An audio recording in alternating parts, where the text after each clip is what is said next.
Hello, everyone. Thanks for tuning in today to the Hire Her podcast produced by Talent Collective, our global community for women in talent acquisition.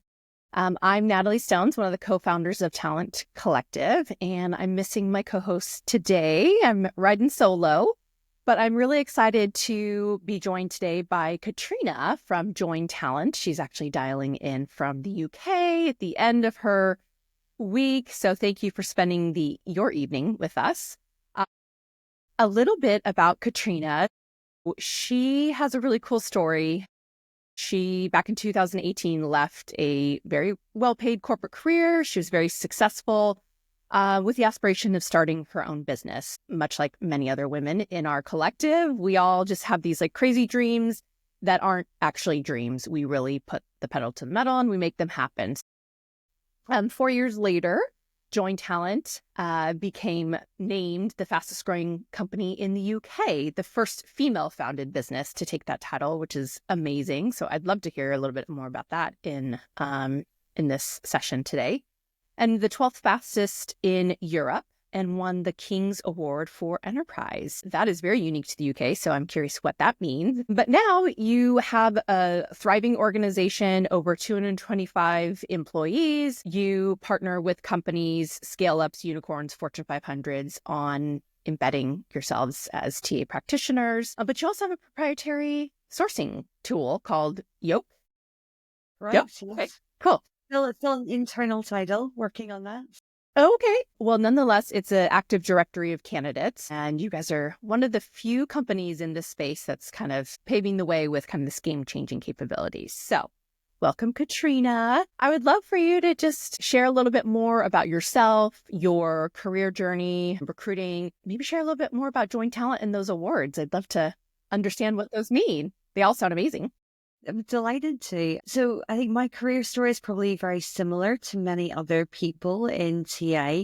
I haven't yet met that person that's told me that they grew up as a kid wanting to work in talent acquisition. I'd love to meet that person someday. That would be great for our industry if we get to that point that kids are growing up wanting to do this. But I think like most people of my age, I fell into recruitment. For me, I fell into it around about 22 years ago, fell in love with it, realized that I got to use all of my skills. I'd done a bit of management consultancy, a bit of operations leadership work before that.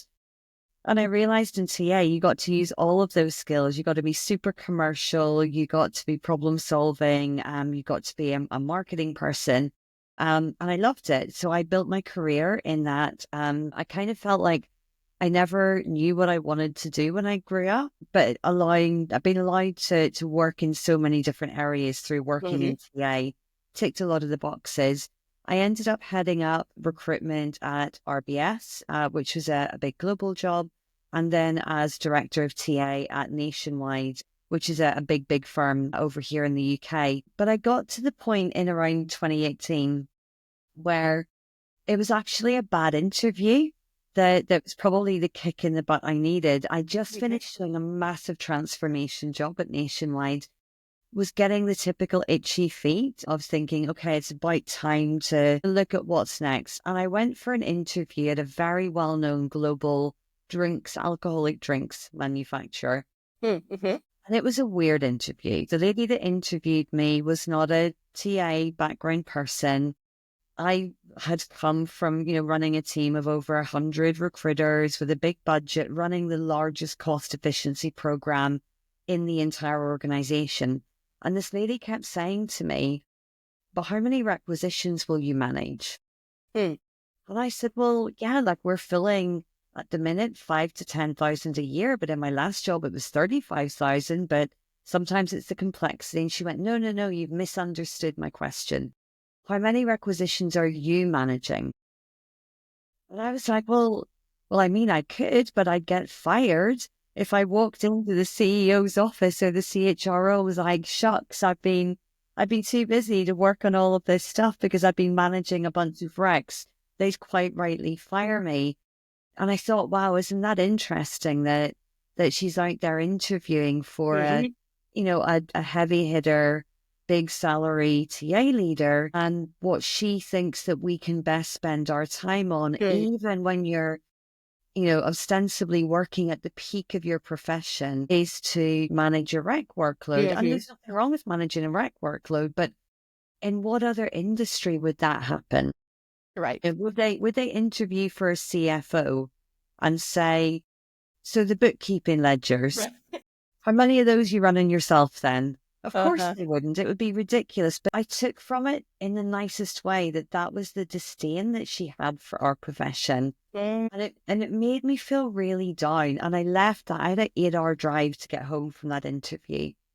Wow. And I felt really down at the beginning of it. And I realized it wasn't so much that it was a bit weird, the interview. I realized that I could write on an A4 sheet of paper exactly what that company needed to do. I could write their entire roadmap based on what I'd heard her telling me of what they needed to do.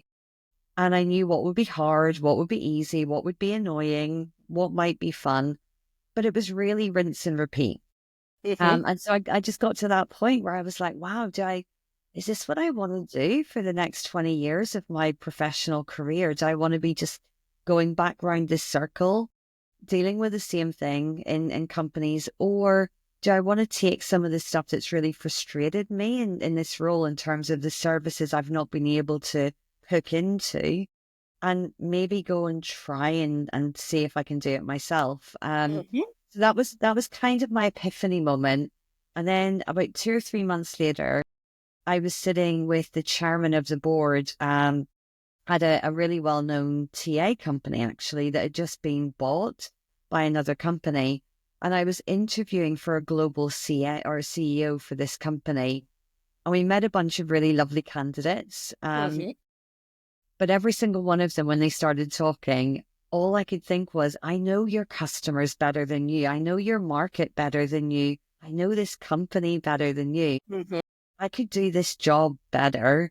But they were never, ever, ever going to put me as a woman without a college degree. I dropped out of college to do what I'm doing and build my career. And with a CV that said I had always worked in effectively HR for most of my career, they were never going to give me that seat on the other side of the table. And that was my second moment where I went, you know what? I don't want to be sitting here when I'm 60 years old thinking, what if? I'm willing to take a bet on myself. If I fall on my face, I fall on my face. I'm a big girl. Pick myself up and carry on. I can bet on myself to go back into a corporate job if that's what I have to do. But I want to give this a go. And that's what we did. That was 2018. And boy, was I naive about how hard it was to do that. But I'm really glad I made the move. Amazing story. Very inspirational, it sounds like. The poor experiences that really help drive decisions for a lot of people to start their businesses. I would say that Krista and I resonate with you a lot. We both, were heads of talent, heads of people at different companies. And after being laid off many of times, it's kind of like, okay, I want to create the destiny for my own career. I want to be, in control of my career, my finances, number one, but also realizing similarly to you that there are so many companies whose recruiting functions are broken. And me personally, I was very passionate. Instead of going and getting another full-time job, I wanted to do fractional where I can help impact multiple companies. So prior to starting Talent Collective, I did that with a couple companies. And I felt like I was learning a lot quicker because every company had different sizes, stages, vetting different tools for different company needs. They were hiring different kinds of industries. It was as equally lucrative for my career as it was for the partnership that they brought me on for. So I love your story. I also obviously love what Join Talent does because, you guys, for lack of a better word, embed in and really help scale up those companies and set the right processes. So that's an amazing story. What are some of the future plans for the business? Anything kind of non-secretive that you'd love to share? Yeah, we're pretty transparent. The hard work in those first few years was building the service model and building the huge infrastructure that people don't see behind it. I take it as a huge compliment that a lot of people have tried to copy what we do because they're like, wow, it looks really easy. And listen, it's pretty much always guys, and it's pretty much always with a bit of a thread of, well, if she can do it, obviously, I can smash that out of the park. And I'm like, bless your heart. On you go. If you think it's that easy, give it a go, because it's not. So building that huge infrastructure that we've got in the back end to make it seamless and make it fast and make it really work for our clients and for our team, that's been the hard bit. And you're never done with that, right? It's like building a TA function, right? You're never, ever done. You're constantly refining it. We've got a lot to always do on that, but we're not in a position where we're having to completely reinvent the wheel. So for us, it's really about growth, I guess, is the big thing for us at the minute, working with the right clients on the right projects. We've gone live in 4 new countries in the last 6 weeks alone. Yeah, crazy. We're now at a point where we're doing business in some countries that I've never even been to myself, which makes me feel like I need to get my passport out and go and do a bit more traveling. I'm like, wow, when I've got amazing new colleagues joining our team telling me about their fantastic countries, and I'm like, wow, I've not been to Armenia. I need to go make that happen later this year. So there's a lot of growth on that front. The other thing that we've been working really hard on, and it probably goes back to my story of falling into TA. I don't know about you, but outside of the standard, here's your diversity, equity, and inclusion training, I never had any training in how to do TA. I had to, be one page ahead in the how to play the banjo book, right? I made that up as I went along, and provided that you could jazz hands it until you figured it out, you were good, right? That was the secret of my career, making that up, but doing it with confidence. And I always thought that was probably one of the issues with our profession, right? The fact that we don't have solid, recognized professional qualifications. So when I started the company, one of the very first things I invested in, which was tough when you're starting out, with, a self-funded company. But one of the first things was to build out that training material. So we've been building this huge wealth of end-to-end training material that takes you from the start of your career in in-house TA all the way through to being a TA leader or being a COE. Nice. And then I embarked, as I often do, thinking, how hard can it be to get this professionally, externally accredited? Very hard is the answer. I've heard that. Yeah. Yeah, but I was like, it can't be that hard. Let's just jump off that platform and do it. So huge kudos to Annie, our HR director, who did so much of the backbreaking work on that in 2023 and 2024. But towards the end of last year, we finally got all of that training externally accredited. So now anybody that goes through that gets a professionally recognized qualification. And I think it is the first ever in-house TA end-to-end suite of training materials that gives you that. I'm not aware of it elsewhere. So now we're working on bringing that out to the market. We give it to our clients for free. I think we always will. Somebody probably play this back to me in 2 years and go, do you remember you said you always will? And I'll be like, yeah, we can change your mind. But that was always part of the deal with our clients, where we're not just there to give them an amazing embedded solution. We want to actually bring a lot more than that to the table. But we also have clients that want to work with us around accessing that capability enhancement for their teams. And because we currently only offer it to our existing embedded talents, that's an issue. So we're going to work on bringing that to market later on this year as a standalone called ThinkSpike, so that companies and people can access it. So we've got a little bit going on, Natalie. It's always busy. Yes. Well, as a good founder would be, you're always thinking, 10 steps ahead, because what you're currently working on is, kind of stale now. You're always wanting the next new exciting thing. I love that. And actually, we should figure out a way to help you bring that to market. Obviously, our whole community is recruiters, and we'd love to be able to feature that training program in our member platform. So let's talk more about that. That would be amazing. We can have a chat and see what we can work out. Yeah.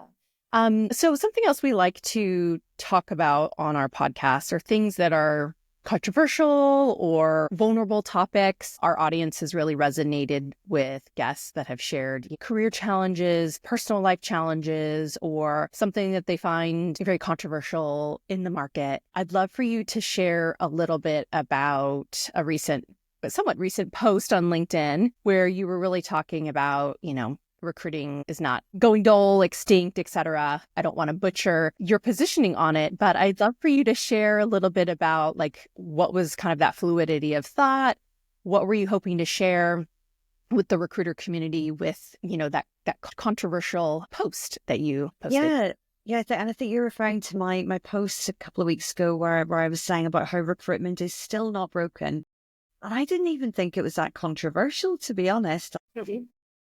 To me, it's a huge frustration. I have been hearing at conferences and at events for nearly 20 years that recruitment is broken.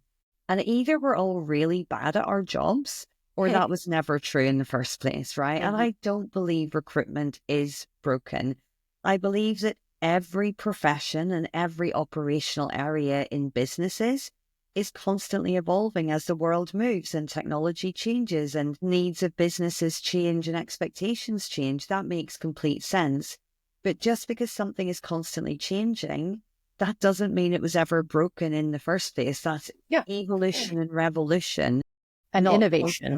Not constantly having something in the shop because it needs an overhaul. I feel like it's a really lazy trope to just do the recruitment is broken and you're doing that for clickbait and think everyone's going to, you're going to say something super exciting and controversial, and 99.9% of the time you're not. You're just going to say the same old dull stuff about, wow, we need to embrace AI more. Of course we do. And people are working on that, but it's not quite ready to do all of the things that we would like it to do yet, nor is it the right solution today in its current form for everything we've got. So as I said, I didn't think I was being controversial. I was just sharing something that had been frustrating me for a long period of time. I don't know about you, but I feel like I've noticed the people who come out with the recruitment is broken line tend to be the people that don't actually have their own depth of career experience in TA. Yes. It tends to be those people who are coming in usually trying to sell us something, where they're coming in from another sector, they're coming in as a vendor and they think it's what people want to hear. Mm-hmm. That's my controversial bit of the opinion. Yes. And you're right. Your response is not controversial. The issue that you were responding to can be the one, I guess, that's seen as controversial. Like, why are you planting these, negative thoughts or negative stances on the market? And I agree with you. There are many bad apples out there that haven't actually been in a recruiting seat or a recruiting function that think they know best about what we do as practitioners. So, last question for you. This is very specific to being a woman in the workforce, a female entrepreneur, a woman in talent. What have been some of your biggest challenges? The reason we ask this question is in Talent Collective, we don't just focus on bringing TA topics and thought leadership and events. We're also focused a lot on being a woman in the workforce, glass ceiling, pay inequity, being passed over for jobs, being the primary caregiver, being in the sandwich generation, whatever it may be that are unique to being a woman. So we always like to ask our guests, are there any challenges that you felt you've faced as a female leader? And if so, how did you go through that journey and what feedback would you give to maybe your younger self? Yeah, honestly, do you know that speech from the Barbie movie? That resonated with me so much. And I think it did for a lot of women, right? That's what's made that such a powerful bit from that movie. The level of overt and covert misogyny out there is insane. And I've experienced it so much through my career. I still experience it nearly every single day. I think that some of that is society, and it's still where we are, the expectations that society has of you as a woman. I remember that the favorite bit of feedback I had once that encapsulated this from a manager was, your strengths are too strong. And I was like, wow, said nobody to a man ever in the history of the world, your strengths are too strong. And I knew fine rightly what they meant when they said that. They meant be less. Yeah, tone it down. Yeah, tone it down, be less, don't ask too many questions, be nice, be a good girl. That's what they really meant when they said that. But your strengths are too strong was the way that they couched it instead. And I think we are in weirdly what feels like still a very masculine sector in talent acquisition. The bravado, the manufactured vulnerability as opposed to the real vulnerability. And I'm really pleased to see that women are starting to reclaim their space a bit more. I, like you do yourself, I exist with a foot in two different worlds a lot of the time, from a work perspective. So I live a lot of my time in the entrepreneur world, and very specifically the female entrepreneur world. And I love that space. The women are amazing and so supportive of each other and so open. But then I live in the TA world as well, where there is so much masculine energy and so much posturing and pretense. And I really want to see more of that right-hand side coming into the left-hand side. And to that end, even this year, we've started doing a thing called the 10-10 Club in JT. So the 10-10 Club, it's really simple. It's 10 dinners, 10 people at each dinner. And we just invite people to them, like cool people, but it's half entrepreneurs and half TA people. No agenda. We're not trying to get anything from it, but trying to forge connections, trying to get people to see the CEOs and founders to see what's TA really about. And it's a big eye opener for them, right? When they're like, I had no clue. But also for the TA people to go, this is the real world out there. And this is what's really mattering to people. Excuse me. I've had the lurgy all week, so now I'm coughing at you. That's okay. But yeah, and I think it's really tough. You know, I've 3 kids, 2 of them girls, and I spend a lot of time talking to my kids, all 3 of them, the boy and the girls, about this. I think we've got much further to go than I wish that we had. Yeah, I would agree. I think I was on another podcast where I was wondering, or I was mentioning, like, is it just generational? Like, once this generation, you know, that still carries this misogyny and hypermasculinity, the old traditional ways, like, as that generation starts to transition out of the workforce, will we see it being differently? I would hope so. But I've also seen some of the same stuff in the younger generation. So I'm not sure. Time will tell. But I love the 10-10 Club. Krista and I are actually going to be in the UK in May, and I hope you're having one, because we will be. Yeah, we'll have to invite you guys along. Yes. I'm going to, shamelessly invite ourselves. We would love to be there. Very welcome. But yeah, I completely agree. And everything you're mentioning is part of the reason why Talent Collective exists, and it's part of our mission. We really want to help elevate women. We were working through kind of an informal conversation with Find'em. I'm not sure if you're familiar with them. They're a talent intelligence platform, and they're one of our partners. And we asked, is there a way you can pull some data to really fact check kind of our anecdotal feeling that we always feel like there's so many men in TA leadership, or they're the founders of TA tech companies. They're the leaders running, recruiting or HR conferences. They own agencies, etc. This is what our gut feeling is. Can you fact check it? And so we did just a quick preliminary look, and actually it was not completely true. There were a lot of women. I think the problem lies in, why isn't it more obvious then? Right? If there are, in fact, more men or more women than men, and it wasn't too far off, it was, maybe like 56% versus the latter. The problem is, why doesn't it feel like there's more women in TA leadership? Is it the pace at which that they grow and promote into the leadership? Is it the length that they actually stay in each of their roles, or men are staying them? I don't know. We haven't figured out the answer, but this is something that is, an issue that we're very passionate about, kind of peeling back the onion and understanding. So I really appreciate your comment on that. I think we resonate very closely with that. But nonetheless, we appreciate you joining us today, sharing more about Join Talent, the recruiter training. We'd love to share that with our community. Of course, we'd love to see you when you're in the Bay Area and when we come and visit in the UK.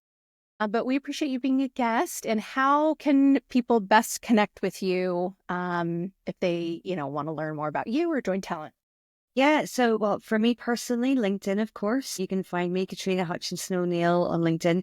The only person in the world with that name, so I'm really easy to find. Nice.